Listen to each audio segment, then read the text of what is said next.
Hello and good afternoon, everyone. We are so pleased to have you join us for this final installment of the YWCA West Central Michigan's Let's Talk series, Conversations on Justice. And whether it's your first time joining the conversation or if you've been with us throughout the year on this journey, we are just glad that you're here for another crucial conversation with an amazing group of panelists in the community. Our team and collaborators are excited to be bringing this last installment, this last program to all of you in going into Domestic Violence Awareness Month in October. We hope these conversations continue. And having allies in our community is crucial in eradicating gender-based violence. And we hope that today's discussion will further equip you to become a better ally for survivors. Many of you know that the YWCA has been a safe place for those experiencing domestic violence for decades. And we provide a lot of services and support and resources to thousands of people in the community every year, along with our sister organizations and providers in the community. We are, over the last 2 years, however, we have all recognized that and have identified some really disturbing trends around domestic violence during and throughout the pandemic, and some of those trends continue even today. The number of individuals who are reaching out to help and crisis services and calling crisis helplines rose significantly, as did those who are seeking refuge in emergency shelters. According to the Centers for Disease Control and Prevention's National Intimate Partner Sexual Violence Survey, that's a long one, I know, about 1 in 4 women and nearly 1 in 7 men have experienced sexual violence, physical violence, and/or stalking by an intimate partner in their lifetime. And consequently, intimate partner violence is a major health crisis today that has individual and community and societal impacts. In that same survey, we know that 35% of female intimate partner violence victims and more than 11% of male victims experience some form of physical injury related to that intimate partner violence. And sadly, the ultimate price that survivors may pay is death. Homicides due to domestic violence are an increase, and it is a very real tragedy in our community and across the nation. Data from U.S. crime reports suggest that about 1 in 5 homicide victims are actually killed by an intimate partner. Even though the headlines in a lot of homicides don't name it, may not recognize it, intimate partner violence is the root of a lot of homicides in community across the country. Reports have also found that over half of female homicide victims overall are in fact killed by intimate partners.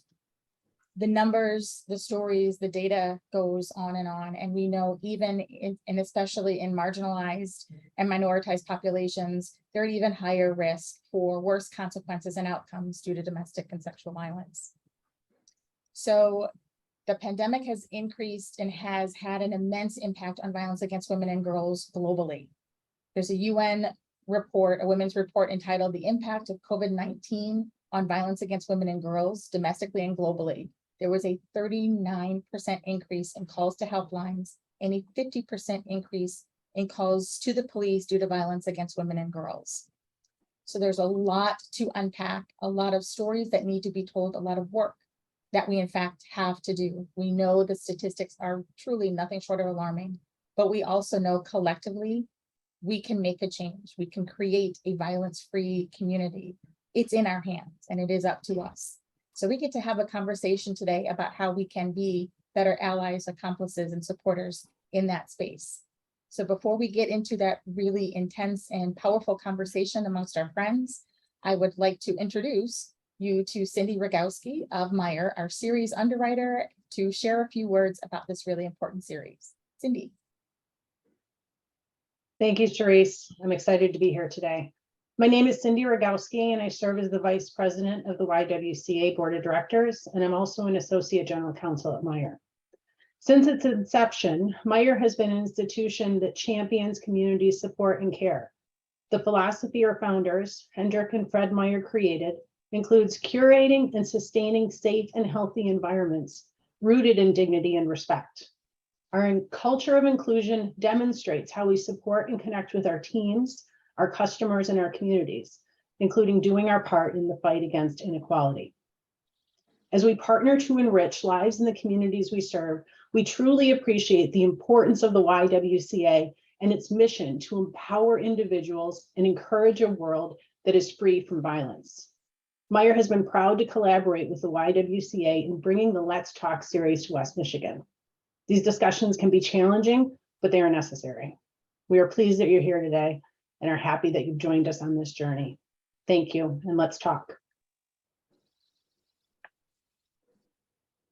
Thank you so much, Cindy, and thank you, Meijer, for being such an important partner in this work and all of our sponsors for this series and for today.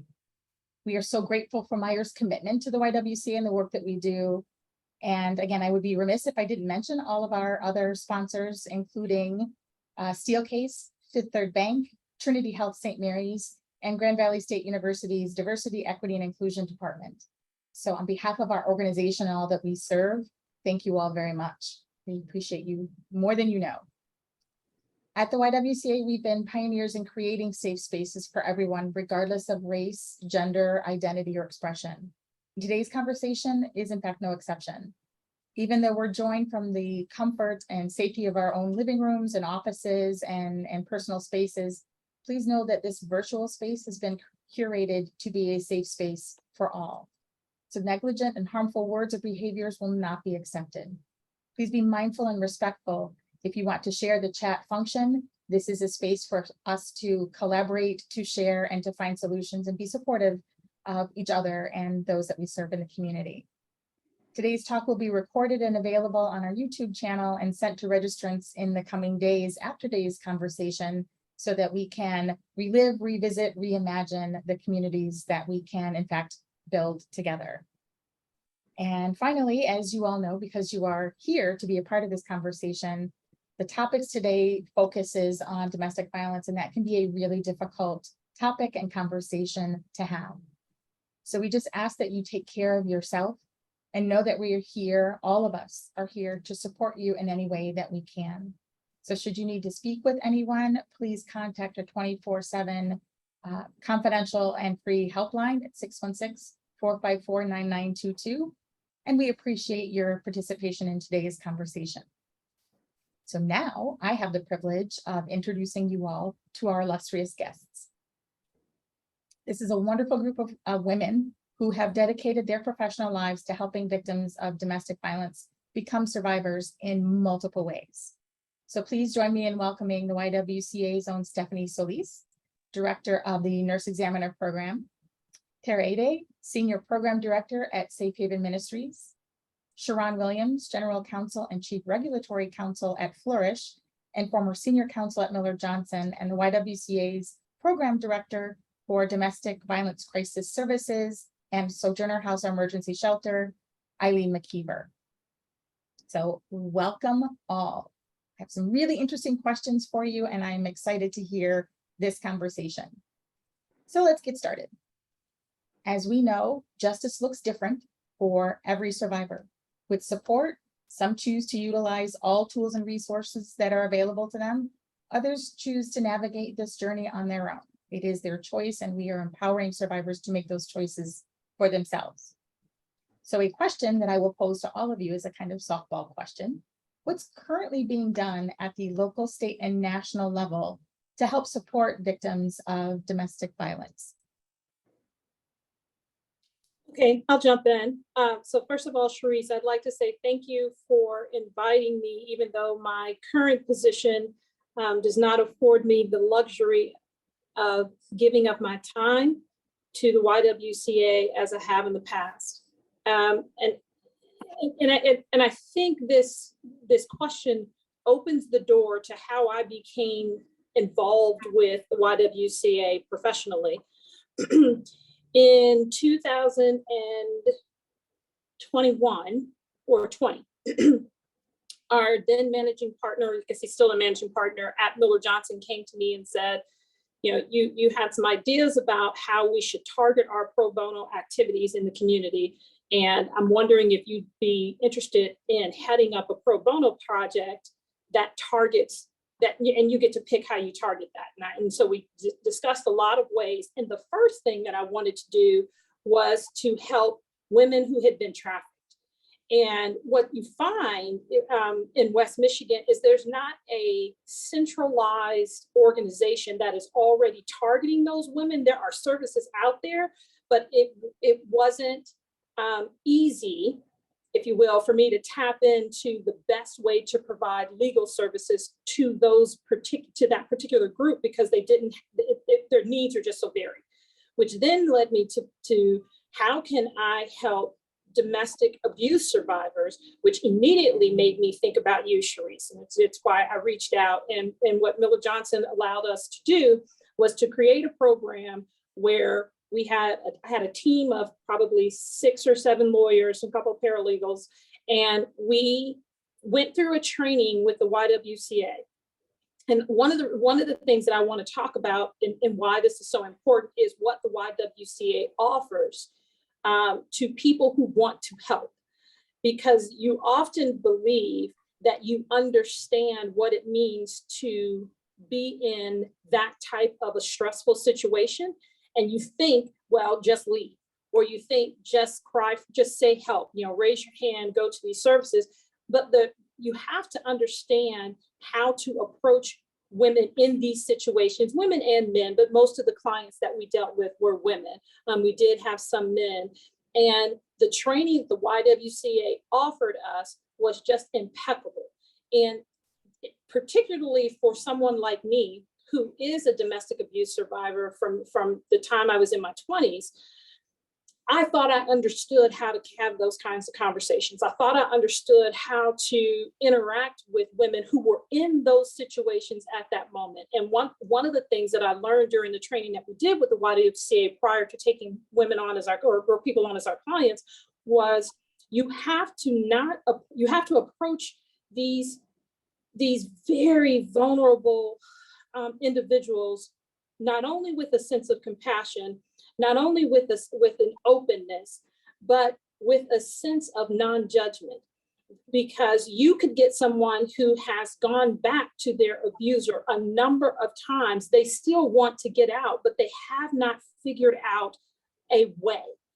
And so that training was just incredibly important as we started to take in clients. So one of the things that we did as we developed these processes and started taking on referrals from the YWCA is we would have group meetings of our team.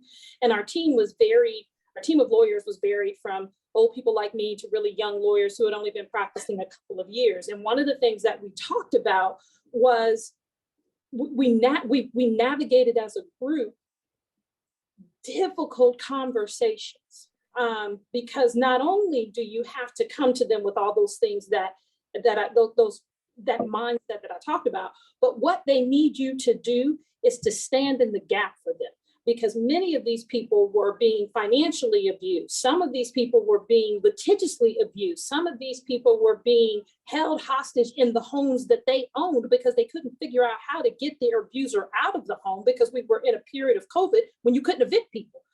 So the problems that we dealt with were myriad.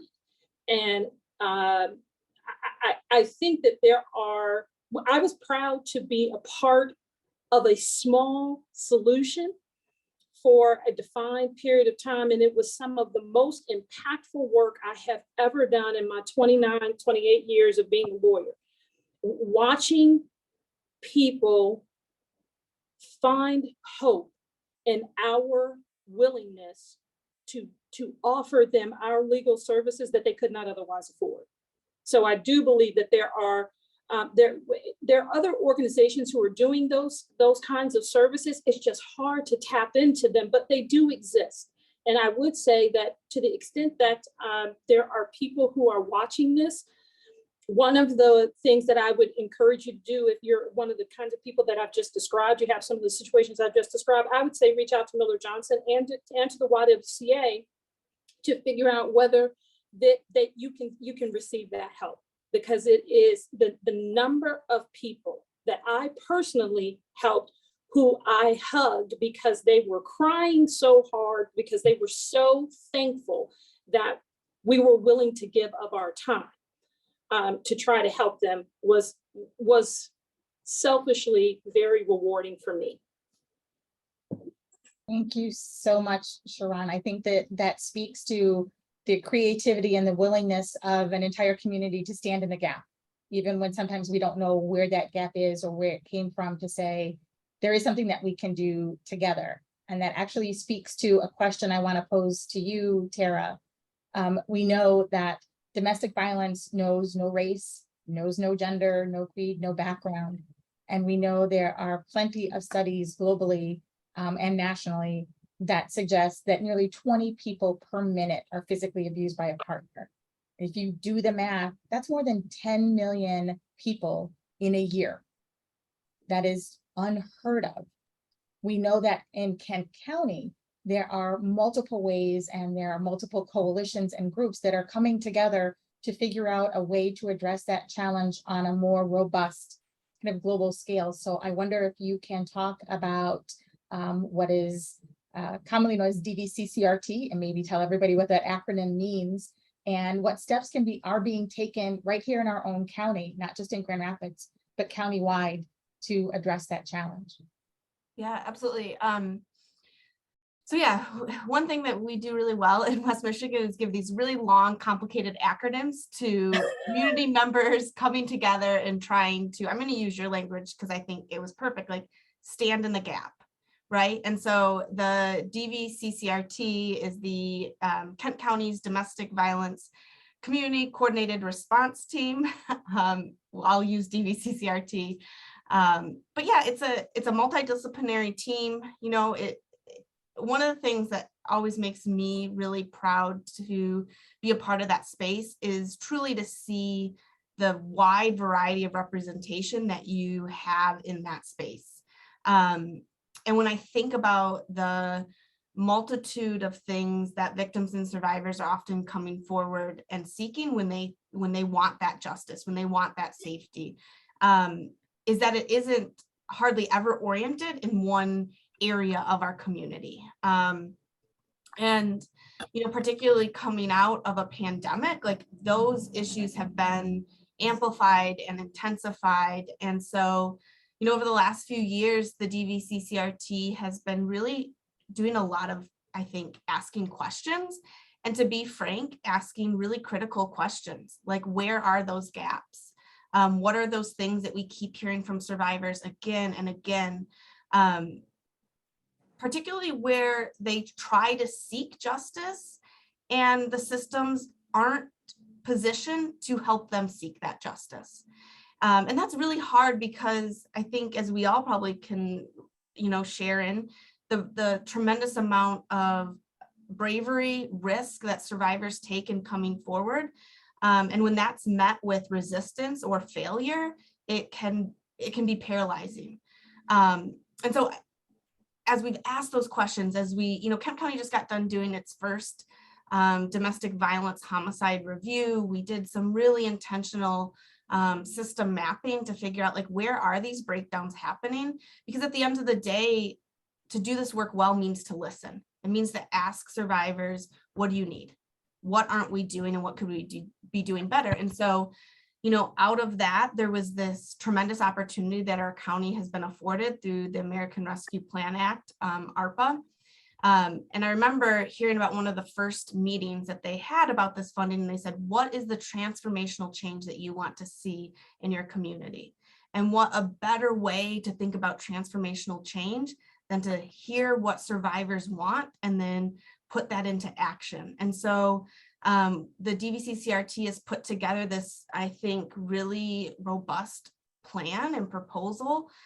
We have nearly 24 community partners, the Y, WCA, you know, Safe Haven, and a multitude of other organizations saying, if we could get a piece of this funding, what could we do that literally could change the lives of survivors? And that's the piece that, like, for me, when I think about what's happening in Kent County, what's happening to help seek justice, that's the thing that, like, gets me up in the morning. And so, yeah, I'm hopeful. It'll do things like establish a DV court, hopefully. It'll give us capacity to get more into the community, meet survivors exactly where they're at. And I think another piece that's so important is abuser accountability, because I think we can all think of times when victims have done every single thing right, and the abuser still has ease in perpetrating that violence. And so I'm hopeful. I'm really hopeful and excited to see where this goes. Thank you, Tara. So if you all know county commissioners, there's an opportunity to be an ally to advocate for that. I've been calling it kind of a moonshot proposal. Let's shoot for the moon. If we really do want to transform the community and center that work around survivors, this is our opportunity to do that. So I want to pivot a bit and direct this question to you, Stephanie. So in addition to the increase of violence, the intensity of violence, and more survivors seeking services over the past few years, one of the things that we have talked about over time has been that alarming rise in cases of strangulation. And that term is often a scary word, but it's a real problem, but it's also one that we sometimes misunderstand. So can you help educate our group, educate us on what strangulation is and how does that come into play as a tool of or a mechanism of intimate partner violence? And just shed some light on that for us a little bit. Sure. So strangulation is caused by external pressure applied to the neck, which can block blood flow to the brain. It's very different than choking, which is actually caused by an internal occlusion of our airway. So a good example of that would be like choking on a piece of food. Strangulation is a really effective tool of violence. It is the ultimate form of power and control. It takes very little pressure to occlude those vessels on the side of our neck, which carries oxygen to our brain.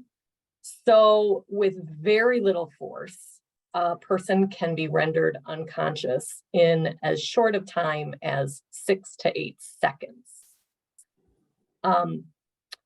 Because it takes such a small amount of force to occlude those vessels, visible injuries of strangulation are not common.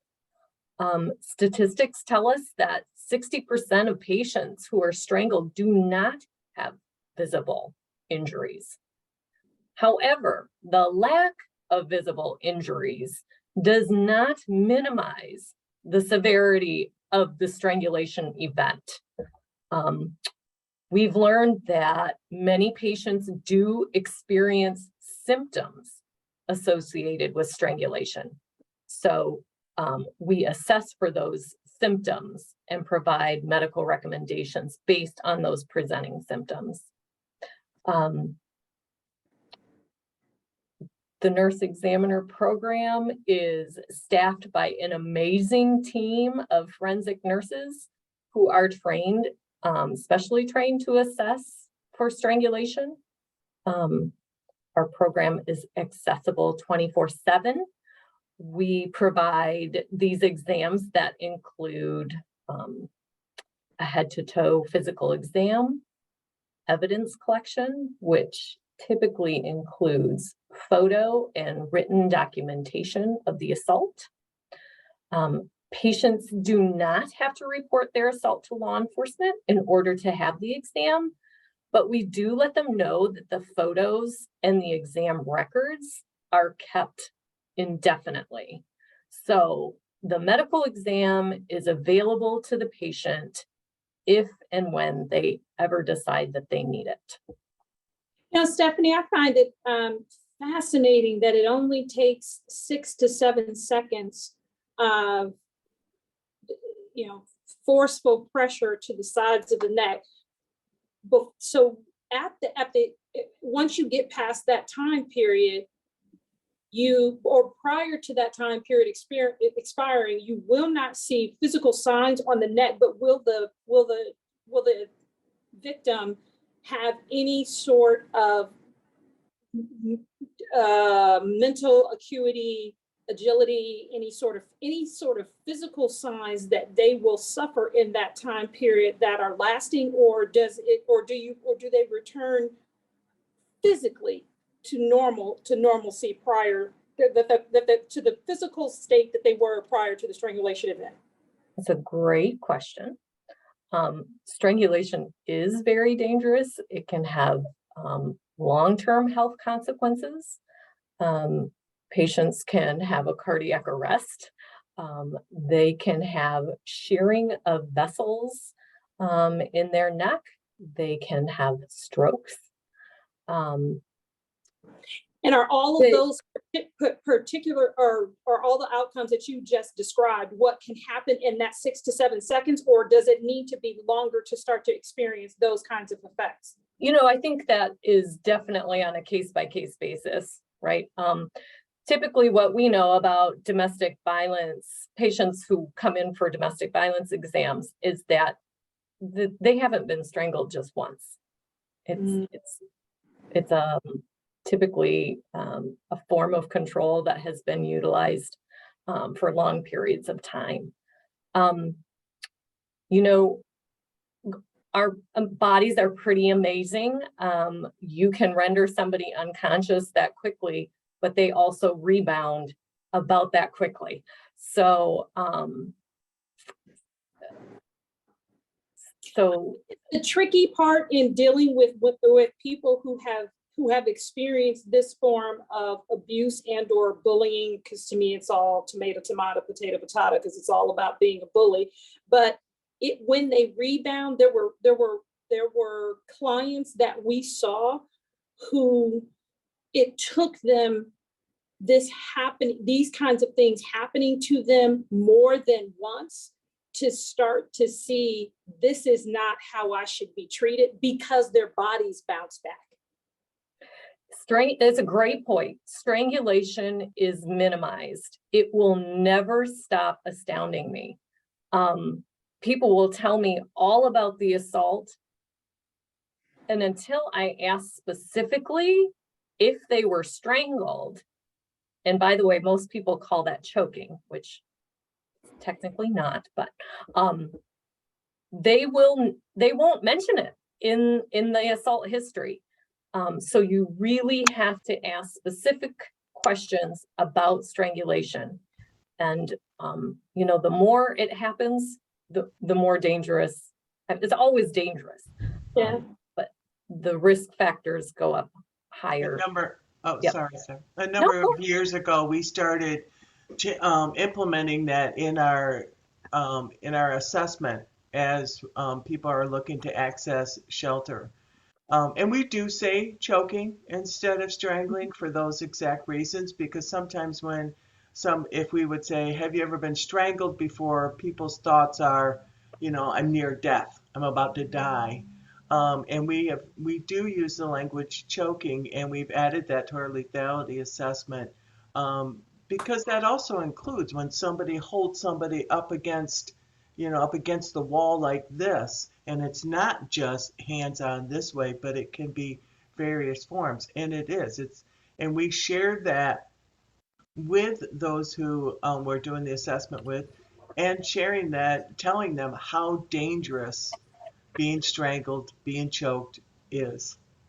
And having the ability to expand services to intimate partner victims through the nurse examiner program is an acknowledgement of the severe health consequences of that level of abuse, whether it's immediate, but it is also long-term. I mean, we can count numerous studies that talk about the negative health outcomes months, weeks, years down the road from people who have suffered that level of abuse. And Stephanie, I appreciate you talking about the minimization of strangulation, because there are so many factors that come into play. And the more we minimize socially or individually the consequences and the degree of abuse, the more dangerous it becomes. And so I appreciate that vivid conversation. There's so many things to unpack there. I would love to pivot a little bit and talk to you, Eileen. In particular, emergency shelter is often that first line of response that people think of when they're thinking about intimate partner violence. I have to escape to shelter. And we all know that there are myriad programs and services and opportunities for prevention and intervention before shelter. But let's talk about shelter for a bit while we're here. it is so much more than a safe place to stay, or a roof over your head. So if someone asked you, how could staying in a domestic violence shelter help me? How would you answer them? Well, first of all, people access our shelter from a wide variety of ways. So we get calls from the hospitals, we get call from other agencies, 211, family and friends, just to ask questions, calling in on our helpline number. Also, Safe Haven Ministries does the same thing. So they will call in on their helpline, on their hotline number. And so they also have very similar services to what we have. So I'm speaking about our particular shelter, but I know that Safe Haven also provides the same type of services. So when they come in, they will get they have an opportunity to meet with an advocate. And the advocate will talk with them, and they'll cover, what are you wanting to work on while you're here? So is it safety? What are your safety concerns? Do encouraging them to block numbers, to block people on social media, make sure that tracking mechanisms on their phone are turned off. Some of those things that you don't even necessarily think about and are happening. We have victims who come in and say, he knows where I'm at. I have no idea how he found me. And to know that sometimes those things are put on their phone so that they can be tracked. So what does safety look like? Do you need to file a personal protection order? And then they talk with them about housing. What type of housing help are you needing? Housing resources are pretty limited, especially here in the Grand Rapids area. So what does stable housing look like for you? What kind of support do you have? So when they come in, we look at safety. That's very much a focus, but safety is not just the physical safety. Safety is also what type of barriers are you facing? Um, Barriers such as non-English speaking. So it's difficult to find resources. Coming in with 6, 7, 8 children. And so how am I going to now find a place where I can live with this many children? So helping them through some of those things. It's not a 30-day program. It's, so many shelters are like 30-day programs, but we look at what are your safety concerns, and all of those different things we incorporate into saying what is the safety. Also, so they can meet with an advocate. They can meet with one of our specialized advocates. We have a specialized advocate who meets with the parents of the kids and talks with them about what type of difficulties are your kids experiencing, what kind of trauma have they been through, and what kind of goals, strengths, difficulties do these kids have, and how can we help you in parenting the kids to help them through this very difficult thing that they went through. We run some different support groups. We do fun kid activities here so that it's not just, it's hard. Especially for kids. Kids are leaving family, friends, all their toys. A lot of times they're leaving all that behind. So we have staff on hand that try to recreate that atmosphere, giving them toys, doing fun events, just a hello, just a how are you doing, how was school, just so that they feel that care again that they so deeply deserve. And then afterwards, we follow up with them. So if they are wanting, everything is voluntary. So if they are wanting us to follow up with them, we follow up with them after shelter for 30 days and then 3, 6, 9 months, a year. And how are you doing? What's happening for you? Do you need some help? Do you need some additional support? How can we help you with that? So it's not just it ends at a phone call, but it's how can we help you through this process the whole time. And the other thing is maybe somebody's like, I'm not ready to leave. I don't want to leave and go and take my kids and go to a shelter, but I have so many questions and I just want some support. And we have that available too. So they can call that helpline number, and somebody can talk with somebody about it, can set up for crisis counseling if you just want to have some answers or just want to talk with somebody and talk through it. So all of those services are available here at the YWCA, but I also know that they're available at Safe Haven. Thank you, Eileen. It's so important for people to hear and to understand that the journey of help and support doesn't begin or end at an emergency shelter. There is so much more. And for people to know, when I leave this safe home, I'm not leaving behind support. I'm not leaving behind care. I'm leaving a physical space, but that connection to care is still there. And it begins when you pick up the phone, and it continues whether you enter that shelter at the YW or Safe Haven or not. The care begins with a phone call, with an answer to that call, and it doesn't end unless and until you need it to. That's incredibly powerful.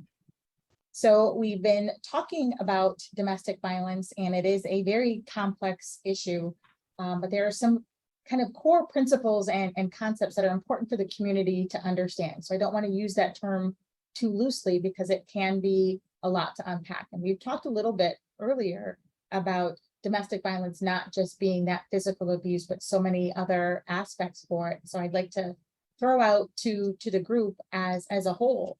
When people think about domestic violence, they often think about the physical, but can you discuss some of the other forms of violence that are used as a means of power and control that are all kind of wrapped up into this concept of intimate partner violence?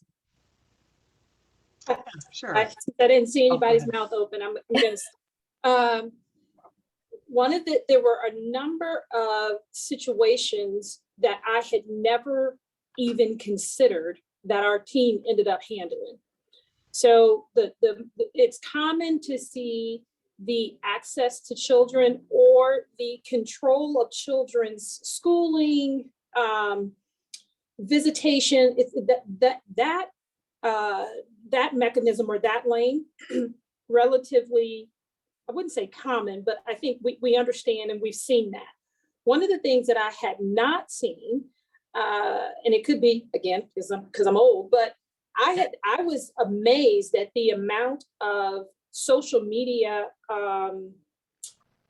abuse, whether it is revenge porn, whether it is taking your information and just blasting it out, whether it is constantly emailing, constantly calling. We had one case where the husband called the wife after she had left the home for a period of, she was out for probably 10 days.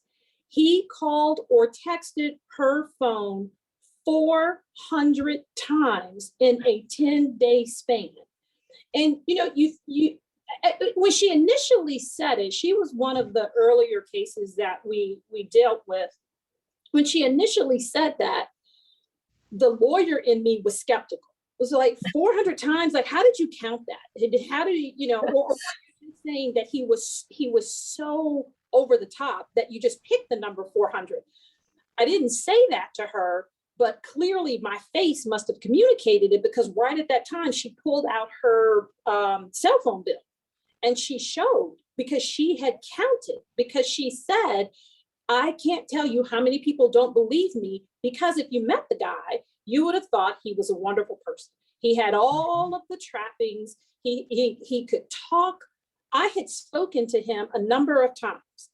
At no point prior to her showing me that had he shown the side of himself that he obviously visited upon her. When I went back to him to start talking about the division of assets and what I was going to go for on her behalf, his entire demeanor changed. It was almost like the flip of a switch. And when I said, so we started talking, and then I said, okay, so what I need you not to do is to violate the restraining order that we have in place. So don't start calling and texting her again, because she's given me this information. And also don't park down the street and around the corner from her sister's house, because that's the other thing. They start to stalk and intimidate you by going to places where they know you frequent. They'll show up at the restaurant that they know you like to go to. They won't show up at your job because that would be too obvious. That you walk around a corner and all of a sudden this same person is in the grocery store next to you, and you didn't even know that the person was in the building. So the social media one, that guy, 400 contact guy in 10 days. The other one that was so astonishing was a guy who had a number of different passports, and he would come to the US under one passport and terrorize her with phone calls and terrorize their children. He would call the children and say, going to kill your mother, going to kill you, going to kill your grandmother. Well, by the time she could navigate the justice system to try to get a restraining order in place, try and get him served, try and get a hearing, he would just leave the country. And then he would go back to London. And so trying to get him served when he was outside of the US was something we had never had to do because we were so used to just dealing with people who were in the US. So as I mentioned during the pandemic, the people who refused to get out of homes that they shared, even if they weren't married. So the one situation I'm thinking of, the abuser was a tenant.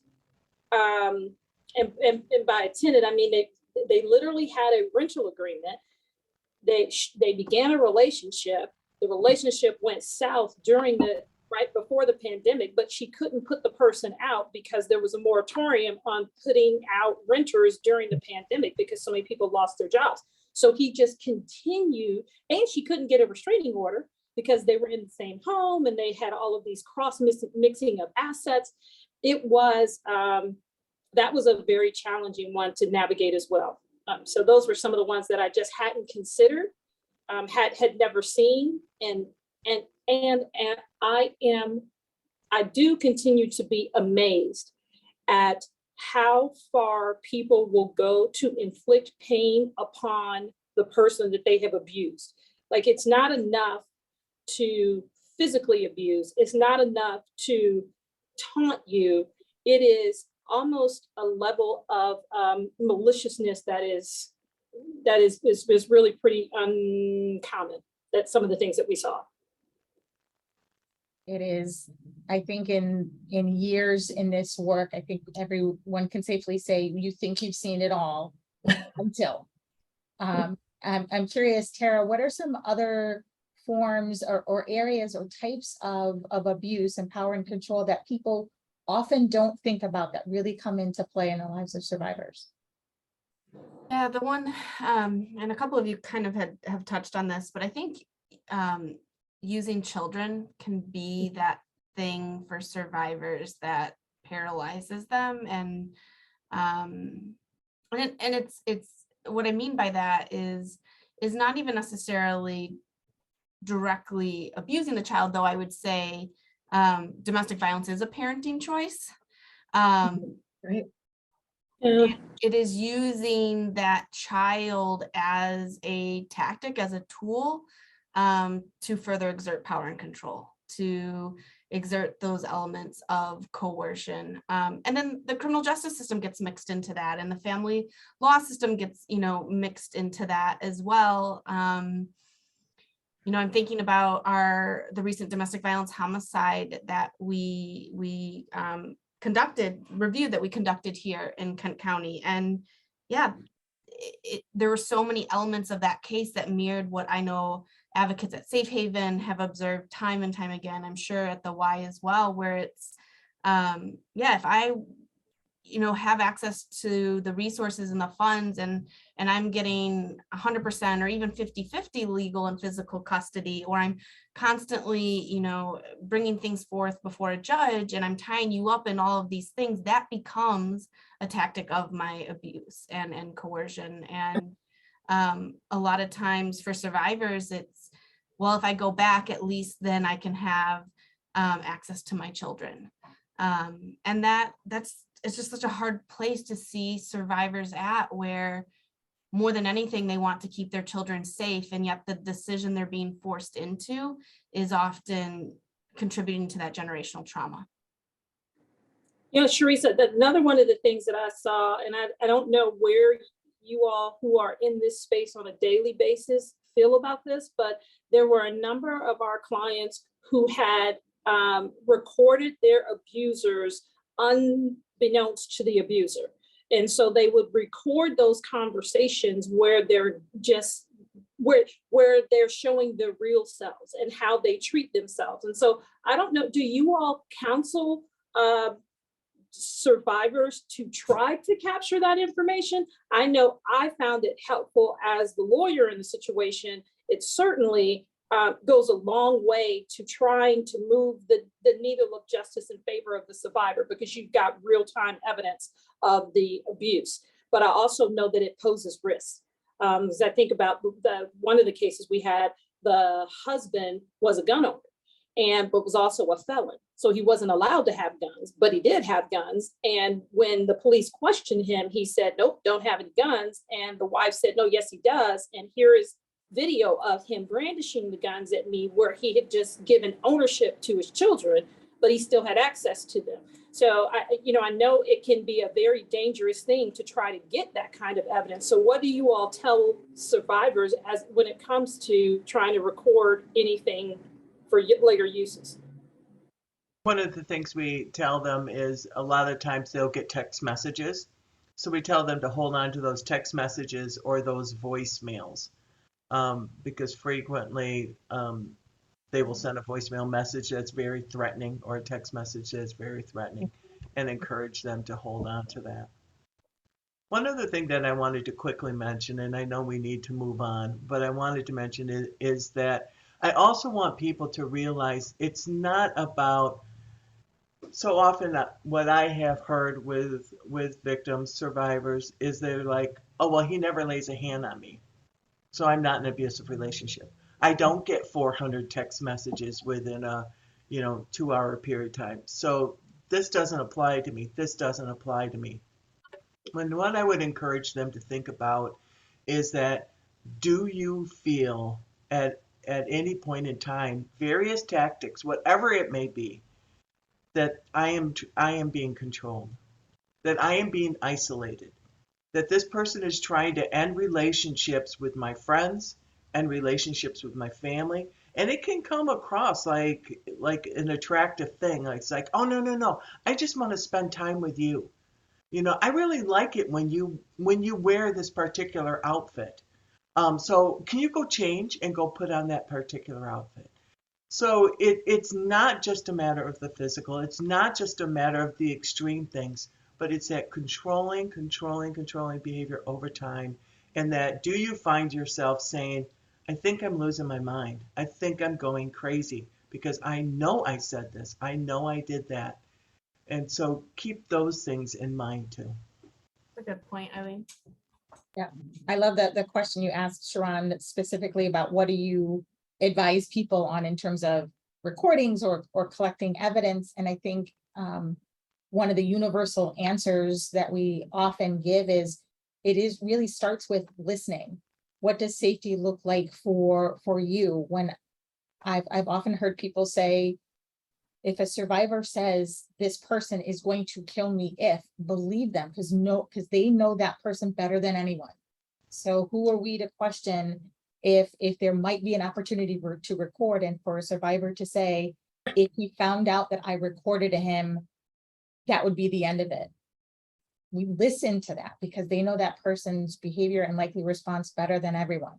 So it really does vary quite a bit, but it really is centered on what does safety look like and feel like to you, and how can we support you in that. And I think that actually speaks to a question I want to pose to you, Eileen, as we are sitting in a space and talking with survivors about what safety looks like for them. We talked a little bit about the times where people may not feel like they can leave or have an option, or the choices that are presented to them cause them to risk their children, and they're not willing to make that sacrifice. And that begs that perennial question we always hear that we want to reframe, that says, after time and time again, what is it going to take why don't they just leave? How would you reframe that question and help people understand what keeps people in abusive relationships and abusive spaces? I'm glad you put it that way, Sharice, because that is one of my most favorite things is people say to me, why doesn't she just leave? And I'm like, you know what? Actually, what I would like people to ask me instead is why do they continue to batter? Whether it's male or female, why do they continue to batter? It's not about why don't they just leave? It's why does that continue to happen? And I can't answer the question as to why somebody may remain in a relationship because it's different for every single person. It could be fear. It could be just absolute terror that because this person has said to them, if you leave me, you will never never see anybody. If you're not going to be with me, you're not going to be with anybody. And as Tara talks about how often that happens with domestic violence homicides, and it's way too prevalent. It's way too prevalent in this community, in other communities, across the state, across the country. It is happening way too often. And so it could definitely be fear. It could be, I have children. I'm lacking finances. Where am I going to get the funds available if I do leave? Then what am I going to do? Where am I going to go? And one of the things especially is, I love this person. I entered into this relationship for a reason. I love this person. I don't want the relationship to end. I want the abuse to end. And so when we consider why does somebody continue to remain in a relationship, is keep those things in mind. It's they know and be there for them and support them. If you're a family, if you're a friend, continue to be that type of a support for them as they are going through this. I love hearing that. And you just perfectly teed up the question for your peers, which is, I would love to hear from the rest of the group as well. How can I be supportive of a friend or a family member who is currently in an abusive relationship, feels powerless and afraid and is reaching out for help? How can I be that supportive person? Thoughts from the rest of the group?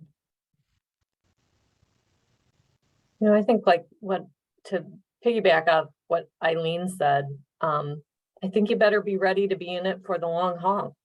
And if you're truly going to support somebody, you're going to support them the first, second, third, 10th time they tell you that they need help and they want to leave. So don't think it's a one and done. It's just not how these relationships work. They're just way too complicated. So Stephanie, that is an amazing point, because I vividly remember one of our younger lawyers being frustrated by a client who was eager to leave. And we did all of this work, and then probably 5 or 6 months later, she went back and then needed to leave again and reached out. And that probably happened 2 to 3 times with this particular client. And the young lawyer brought it to the group and said, you know, I've done what she needed. You know, we had the personal protection order in place. We had, you know, she had renegotiated all of these other things as it related to the control of what would happen with the children. But then the wife went back. And it was because of the training that we had in January of 2021 that I was able to say, remember when they told us that we have to stay in the fight even when the person wavers. We have to be willing to step back in, even though it feels like our work is not making a difference. What makes the difference is being willing to step back in when they need us. And I wish I could give you all the details, because when I say that young lawyer's face, her entire demeanor changed, and she said, I forgot. And I said, I know, I'm glad you said something. I'm glad I remembered that very point, that you all had given us in our training. And it is being willing to remove all of that judgment and open your arms back up, because that might be the time that they actually can make it, can follow through and stay out. A lot of times abusers are counting on the support systems, the accountability of a survivor to discontinue.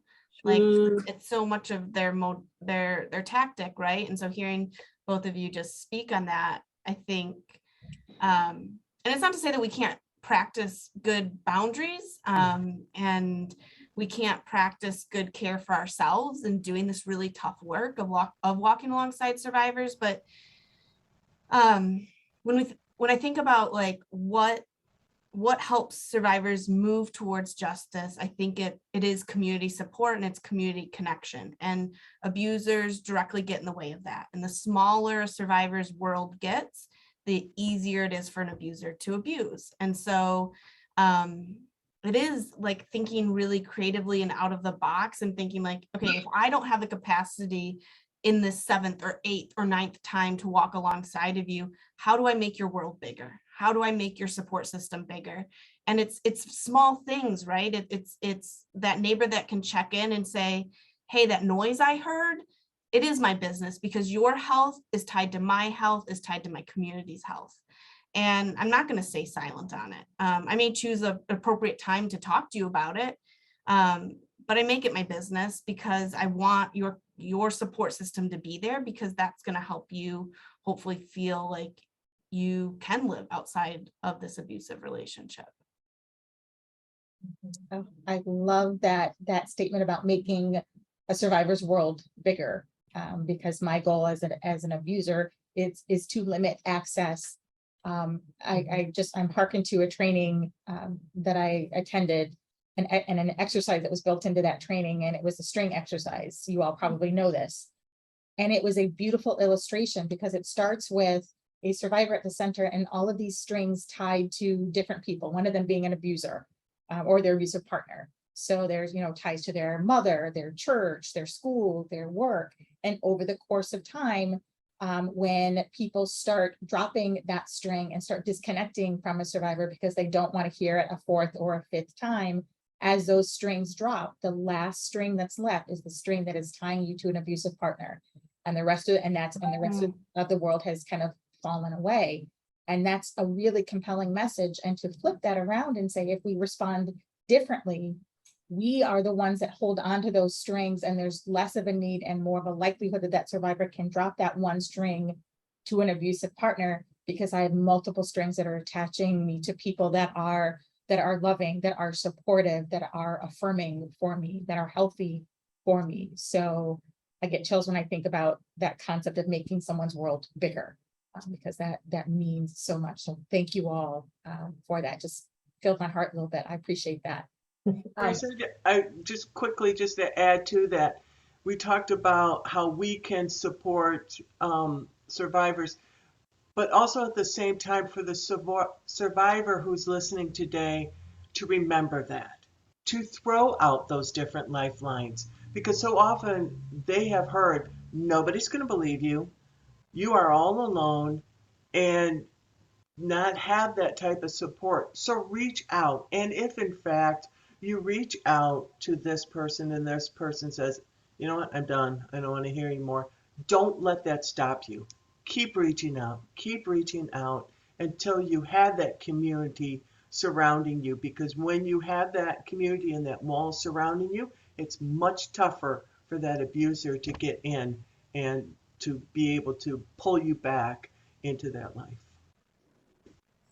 Eileen, thank you so much for reminding us that the audience that we're speaking to today aren't just community members who are presenting questions in the chat, which we will get to in a second, but this is an opportunity for us to speak directly to people who may know someone who needs help or may be looking for answers for support and needs to hear that affirming, encouraging message from any of us here today. So thank you for that. And since we're in this kind of speaking to our audience space, I would love to, we do have actually a couple of questions in the chat that I would love to pose. Lolita, do you want to Sure. read them out loud for us? So actually, the first question is actually my question. I know we were approached to speak at a middle school. Actually, a middle school reached out and said, hey, we have a girls group and they want to raise money for the YWCA because unfortunately, even at the middle school level, the schools were seeing these topics come up of mental, physical, and sexual abuse. So I was present there for the fundraising aspect, and then we had one of our wonderful nurses from the Nurse Examiner program accompany me. And one of the young ladies questioned, in her 8th grade self of just, why don't they report it? Why don't they just tell the police, And that was eye-opening for me to have our nurse to say, justice looks different for everyone. It may not mean going to the level of prosecution. Justice may be healing for that survivor. Justice may be prosecution. And so I'm just curious if you guys could speak to that, because that was even eye-opening for me as well as an adult, understanding that everyone wants a different outcome, but to see it from a young person to say, well, why don't they just call the police? I don't understand, and then for our staffer to say, well, justice looks different for everyone. So can you guys speak to that? Because I think most people in the public would say the same thing, like, why don't they just call the police or whatever? So can you guys speak to what justice looks like how justice looks different for everyone? Yeah, I could talk a little Eileen, you bit go. about that. I could talk a little bit about that from the perspective of, as to why they may not. It could be that they're afraid that, in fact, their partner will get arrested. Okay, now they're bringing in the money. And so now they're arrested. And so now what's going to happen? Again, the fear thing. It's like if you call and you tell the police after they leave, because nothing's going to happen to me, then, there is even more violence that is happening toward them. I also want to remind everybody again what we talked about earlier. Domestic violence isn't just about physical. So it's a whole spectrum of things. And so all of the many, many, many things that we talk about, there actually is only a very few things that are arrestable. Otherwise, it's, it's the emotional, it's the, the mental health, the verbal that is happening. And those are not arrestable offenses. And really hard to prove, right, Eileen? I mean, Really hard to prove, Mhm. which goes back to the question I was saying about collecting evidence, because you have to be careful about how you do that. But Eileen, when you talk about, when I think about justice, I actually recalibrated what that felt like for victims. So one victim, one survivor, I apologize, who who I counsel personally, one of the cases I handled personally, she had a lot of her ex-husband's things. And rather than give them back to him, his lawyer and I, and myself, we were trying to figure out how to get the last of the things exchanged. And so I told her, bring him to my office. You don't have to deal with him. You don't even have to go to his lawyer's office. Bring him to my office. Well, as she brought in 2 big trash bags, and we're wrapping up. She's doing the last of the signing off on the divorce, and everything is fine. And she was looking at the trash bags, and I said, "Oh, wait! Does that represent him to you in this room? Go kick him. Go kick it." So literally, we were standing in the room kicking the trash bags, and she started laughing. And I said, "That's exactly what I need you to feel, which is relief. That is your body relieving this pressure in the only way you can, because no, he wasn't going to be arrested because the stuff that he was doing wasn't arrestable. But that was like her final release of just take all of this stuff away from me." So one of the things that we did, because not everything resulted in a hearing, not everything resulted in going to court, the whole stand up on the stand and point, and that all of that drama certainly was not happening during the pandemic because everybody was virtual. So it was also a matter of talking to these survivors about what is it that you need to say? What is it that you need to feel to disconnect yourself emotionally from this period of your life? Now, these kinds of conversations only typically happen when there was really going to be some sort of final event in our representation of them. One woman, we had a hearing, and we were in one of the conference rooms at Miller Johnson, and her sister was with her. And as soon as her abuser's face came up on the screen, her breathing changed, and she was trying to control herself because she didn't want him to see her responding to his face. So the judge puts us, we do a little talk, we do a little conference, and the judge puts us in a virtual conference room where her abuser can no longer see her. And as soon as his face went off the screen, she collapsed back in her chair and was trying to regain her breath. And that was one of the final hearings where he didn't get what he wanted, and they had to move on to another phase. But justice can be an emotional release, not just a time in the courtroom or in some sort of hearing that gives the survivor a sense of being seen, a sense of being protected, and they feel like I can start to reclaim myself. That particular woman, she came back 6 or 7 months later. She literally just looked different. She just like she had gained a little weight. She had started a job at Walmart, and she was inching her way to independence. And the difference between how she and her sister interacted when they first came, because her sister was clearly her protector, and her sister was the one person who had not given up on her. And the difference in how her sister had to care for her from the beginning of our time to that last time that I saw them was just amazing. So when you ask the question, what does justice look like? It does not always take the form of being in court and having that moment. It can be just an emotional release that they get, that knowing that somebody has listened to them and has tried to help them, and they feel more empowered as a result of it. Thank you for that. And we kind of another sort of related question around the reframing of, when folks say to a survivor, well, why don't you just leave? And reframing that per Eileen's point of saying, well, no, why is this person doing this abuse? The question is around, how do we approach that and related solutions? And are we working with abusers at this time? So I think that might be for both YW and Safe Haven, but just around, I'm thinking, how do we reframe that in our own circles of influence? And then also, what are the related solutions to further push that change in questioning? I can answer real quick, and then I'll let Tara give a chance to say something. So yes, at the YWCA, there is a psychoeducational group, 26 weeks groups. Right now it's just for men. It's called Men's Choosing Alternatives to Violence. So it is a group for abusers. But my reframing this question goes way beyond that. It's a society thing.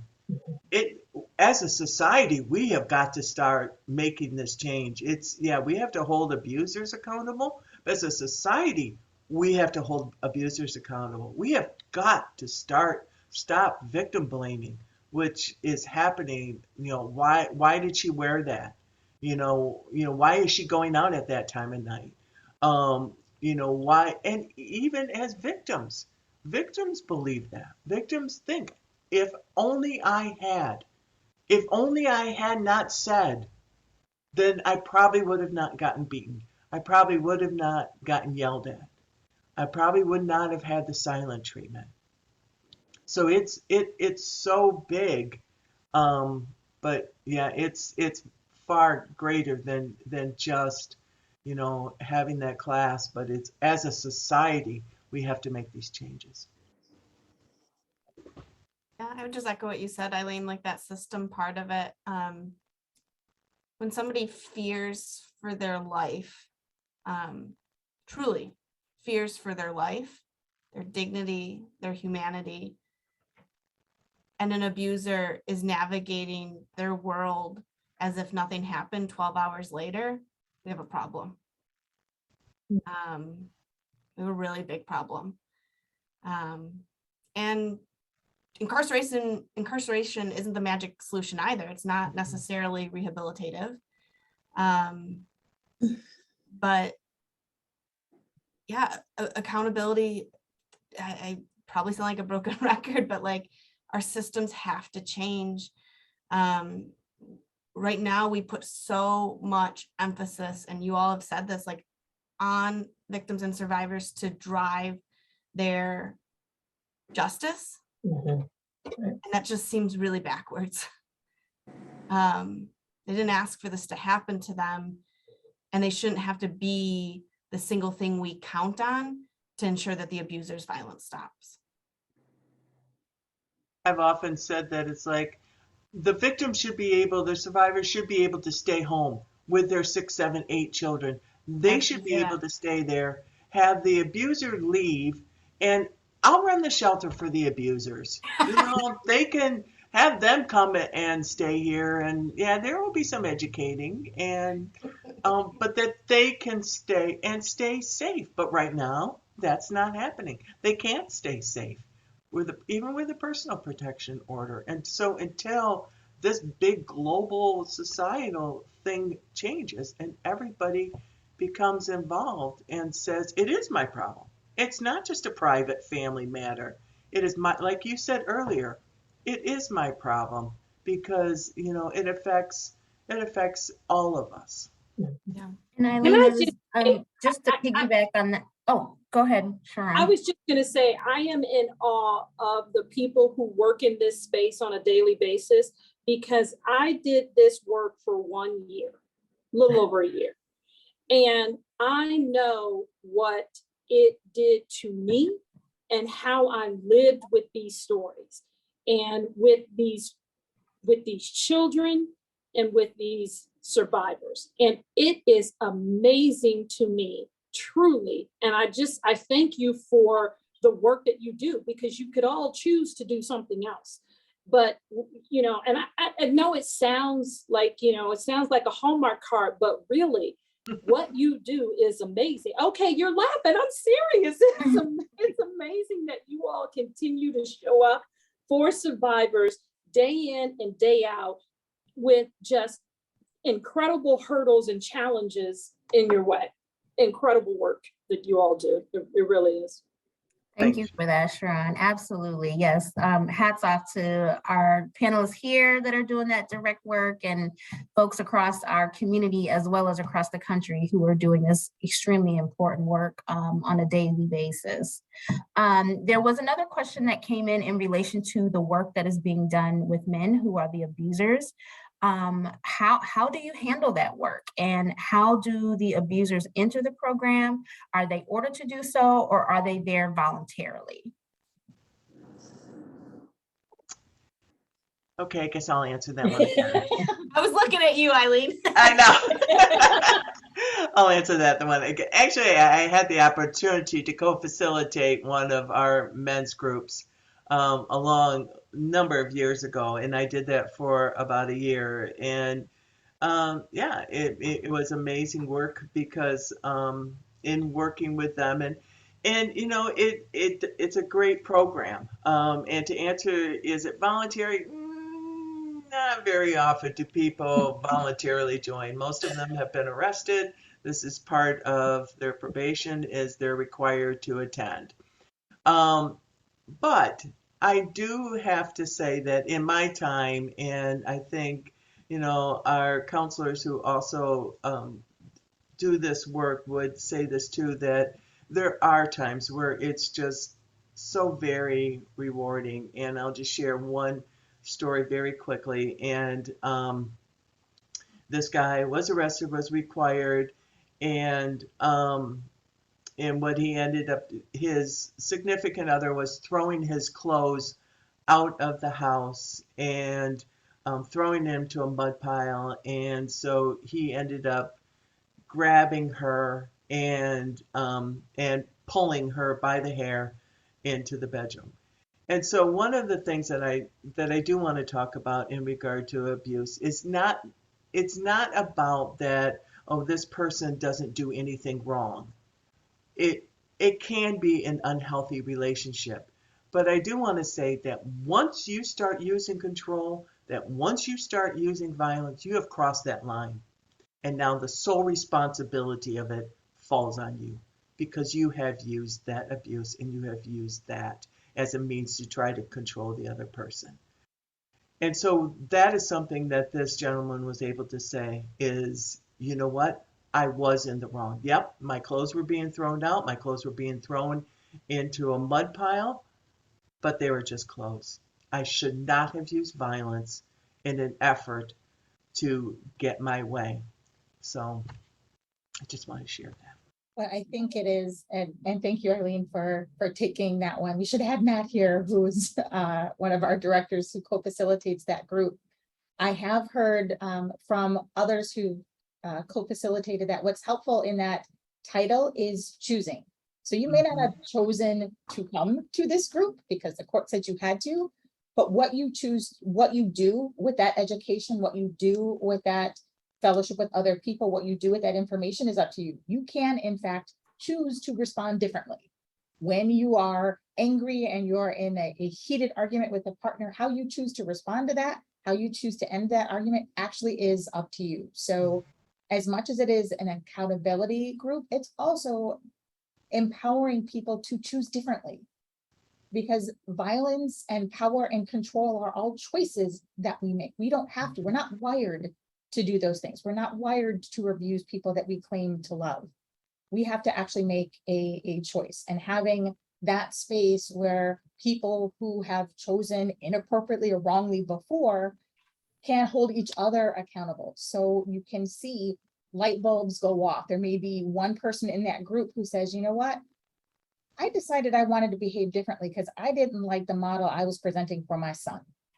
I wanted to be a different kind of dad, and I wanted to be a dad that was presenting a healthy view of relationships to my son. So I chose differently. And I'm here to tell you, friend, the language I'm hearing you say or how you respond to these kinds of questions, I was in that same spot that you were in before. And I think I can offer an alternative response for you. So it's not just facilitators who are educating and requiring things. It is creating space for people to together as peers teach and learn to do differently. And I think that's part of that kind of community response that Eileen was talking about. We as a society have to do differently. We have to engage with each other differently. We have to hold our friends, ourselves to very different standards. To say to ourselves, well, I don't abuse people, I'm a good person. If that's your definition of a good person is you simply don't abuse people, that bar's pretty low. I think we can probably raise the bar just a little bit higher in terms of what it means to be a healthy, loving, compassionate human being. That's just my 2 cents. I think we are almost at the end, and I would love to close and give you all an opportunity to just share some concluding thoughts. We've spent the better part of an hour together. You all have spent years individually and collectively in space to say, I'm one of those folks who wants to stand in the gap. Your message to your concluding thoughts about how the conversation to end domestic violence needs to continue beyond. What is your message to the people who are listening tomorrow morning, Monday morning, October 1st, October 31st? At some point, what's the next level of conversation or action you want to see to people or leave with people today? Actually, I'll start with Stephanie. How about that? We'll go around the horn. I think as so many issues in the world, I think it starts with education and being willing to change the narrative, truly understanding that domestic violence relationships are very complex and truly knowing that there does need to be a systems change. And I believe that starts with education. And Tara, how about you? Yeah, I think we need you. We need our community. I'll plug it again, like we are on the cusp of doing something really different here in our county. We have a $10 million proposal out there to fund the Domestic Violence Action Network. And so in these next, 30 days, contact your county commissioner. The change it could provide to our community is transformational, but we need the county commissioners to hear that from all of you. So my first question is to Tara, well, but I shouldn't say my first question. I have a question for Tara. This makes it seem like I'm going to do a deposition here, but where can we get information about what that proposal is so that we can have an informed conversation with our representatives? Yeah, so if you go on the Kent County ARPA page, so I believe it is literally Kent County ARPA, Okay. you'll see the dashboard. The DVCCRT's proposal is on page 510. It's a hefty 700-page document, so you can scroll to 510. And then email, call. Okay. I said send a postcard, but my colleague said he throws postcards away, so I'm not saying that anymore. And the reason I wanted to know that is because I am not in the role that I was in when I was working with the YWCA on a daily basis. I feel compelled to, number one, be open to people in my circles who may be dealing with these issues but are afraid to say anything, because I think that is domestic abuse can be shaming, and you feel like I can't tell, particularly if I'm, a professional person or I, have a certain status in the community, that I can't reveal what is actually happening at home because it'll just blow the cover off of everything.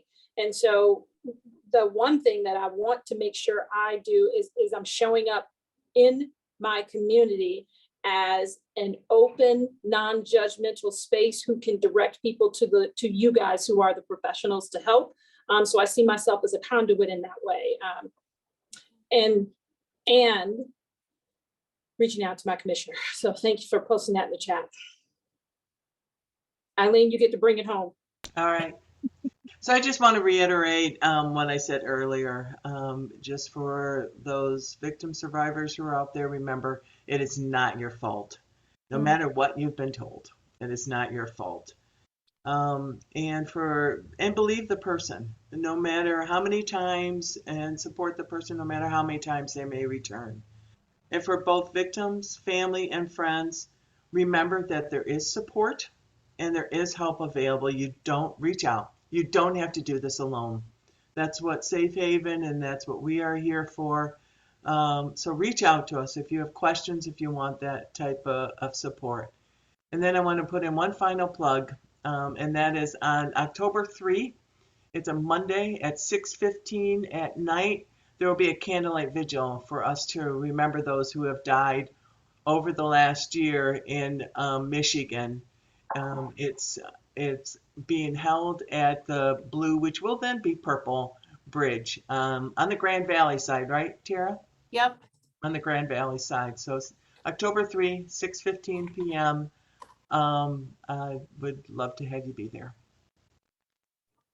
Oh, my gosh, perfect way to close, Eileen. Thank you for that plug. We would love to see the community show up, to be a witness, to be a presence for those family members really appreciate, and those who really have lost a lot and are grieving that loss, to see a community show up and say, we're here for you. We honor those people. We say their names. That means so much. And so we would love to see everyone there. Thank you all for posting information and resources in the chat. I'm sure there will be more to come in websites and communications, but we love that you all have shown up and hope that you show out too, which is great. I thank each of our panelists, Stephanie, Tara, Eileen, Sharon, and thank you to Cindy and for Lalitha for being our great kind of behind the scenes MC to funnel questions and chats. This conversation, the presence that you all have and the sponsors who make events like this happen, I'm hoping everyone leaves feeling inspired, empowered to act, and in fact, hopeful in the face of really challenging times for so many people. The work can't be done without your support. And as you've heard today, this is a critical time and we're seeing an increased need. Survivors and their families need us now more than ever. So we hope that you consider making a donation to partner with us in that critical work. There's a link in the chat as well, and you can support the YW and all of the service providers and community organizations and community. It truly does take a village, and Kent County can be a powerful village if we choose to. We appreciate your continued dedication and helping create a safer community for all of us. Wish you all goodwill, good day, and thank you all so much for everything. Enjoy, be well.